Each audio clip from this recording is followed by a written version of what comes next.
How do we know about Roman women's clothing?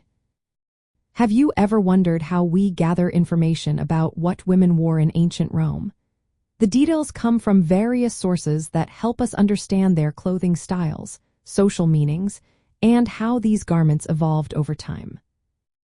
Roman women typically wore a long dress known as the stola. This dress was worn over a tunic and was usually sleeveless, reaching all the way down to the feet.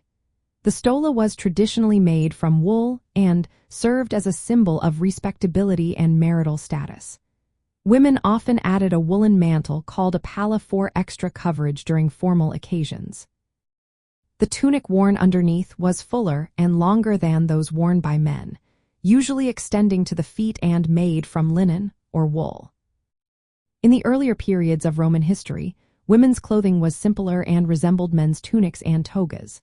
Initially, both men and women wore plain woolen togas. However, as time passed, the toga became almost exclusively a male garment. The only exception was for prostitutes, who were required to wear a rough woolen toga to signify their status. Women's clothing began to evolve, emphasizing marital and social status through garments, hairstyles, and accessories. Roman women also wore undergarments like the subligar, which was a loincloth, and a type of bra called the strophium or mammillary. This was a strip of cloth that provided support for the breasts. These undergarments were practical and worn beneath the tunic and stola.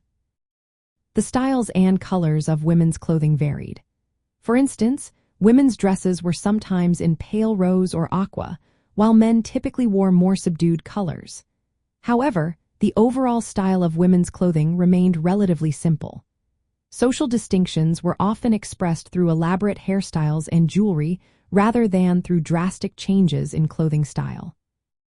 We learn about these details from surviving statues, frescoes, written descriptions by Roman authors, and archaeological finds such as textile remnants and clothing accessories. These sources work together to help historians reconstruct the typical garments worn by Roman women and understand the cultural significance of their clothing within Roman society. In practical terms, Roman women's clothing was designed to reflect their social role, marital status, and respectability. The stola served as a key marker of a married citizen woman's identity. The use of layers like the tunic, stola, and palla provided versatility and modesty suitable for different occasions and weather conditions.